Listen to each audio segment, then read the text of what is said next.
how to fix message problem on TikTok in less than 1 minute. So in this new short tutorial, I'm gonna show you how to fix this problem easily and fast. First thing you want to do, guys, is open the settings, and then you have to go into the apps manager and open the apps like this.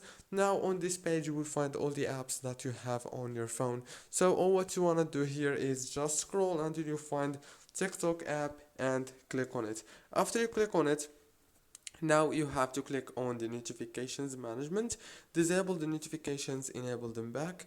Now you have to click on this force stop right here, and then go to the storage, click on this clear cache option and clear data.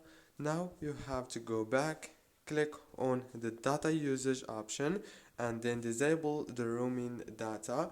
That's it. Now you have to restart your phone, reopen TikTok, and the problem must be solved. Don't forget to like, subscribe. Thank you for watching this tutorial until the very end.